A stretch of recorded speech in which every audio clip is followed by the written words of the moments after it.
in its bid to ensure that issues affecting young people take center stage in the polity.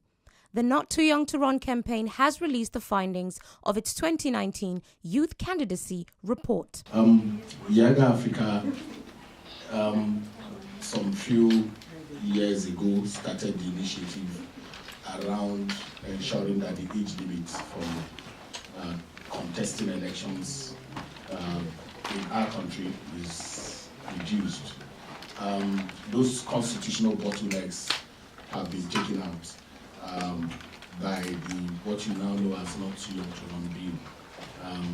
But what's significant about that is that after batting that baby, we felt that it is important that we nurture the baby and ensure that what we were able to gain from removing those constitutional bottlenecks, we don't receive in that. And what that meant is that we wanted more young people coming out to, not just because they are young, but they are innovative, they are transformative, they have character, and they have integrity, and that they are going to crowd this space. And in crowding that space, the newness, the differentness that they bring to politics in our country is the thing that YIAGA is focused on. And that led us into wanting to know what really has happened after the passing of the Not Too Young to Run bill. Do we have that quantum leap in terms of the number of young people who have shown interest in contesting for office?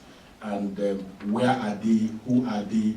What are the gender? What are the people living with disabilities?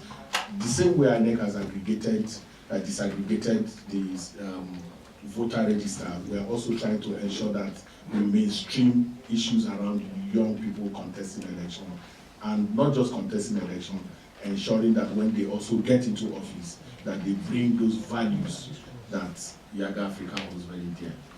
At the launch of the report in Abuja, the campaign attributed the increased number of young people vying for political office in the 2019 elections to the passage into law of the Not Too Young to Run bill in 2018. Cynthia Mbamalu, the programs manager of YIAGA, spoke to us about the findings of the report. So what we have done is to do an analysis of the candidates list. We also did some comparison with what we had in 2015, how many young people ran in the 2015 general elections. With respect to the National Assembly and presidential elections, the following are among the most significant observations and trends. Now, the list of all candidates in 2019 indicates that the passage of the Not Too Young to Run law opened up the political space for increased youth participation in the House of Representatives and the presidential elections, because it reduced the age for the president from 40 to 35 and for the House of Representatives from 30 to 25. In total, we have 1,515 youth candidates representing 23% of all the candidates contesting for the seat in the National Assembly. We have 10 candidates, or 14% of the presidential candidates who are aged between 35 and 40 years old. And we have 11 or 15% of political parties fielding candidates for the vice presidential position that are aged between 35 and 40 years. Youth candidacy increased from 18% in 2015 for the House of Representatives election to 27.4% in the 2019 House of Representatives elections.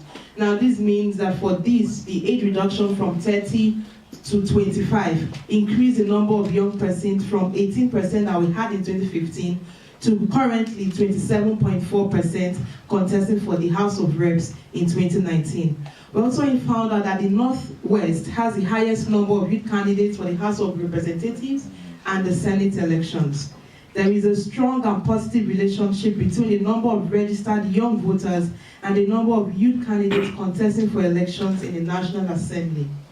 4 political parties, Alliance for United Nigeria AUN, People's Coalition Party PCP, Reform and Advancement Party RAP, and the We the People Nigeria WTPM have no candidates vying for positions in the National Assembly. Ezenwa Nwagu, co-convener of Watching the Vote, however, cautions that there is need to consolidate on the gains of the Not Too Young to Run Act.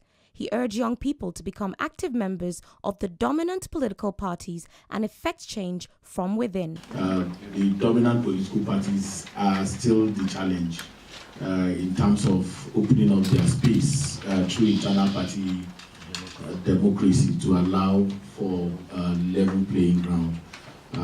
That is a struggle that young people also will need to take on. But we also must be clear that we can't just use political parties as vote catching machines. If you want to be part of a party, you then have to go and be a member and ensure that you are part of the process. And so it's not just during the election you jump out and say you want to be. Those are part of the challenge. But I think, Funke, it's very important that the point you made about granular, number in terms of those who aspire. But I also think is a big aspiration is free. Ukemere Tokwa, AR Media, Abuja.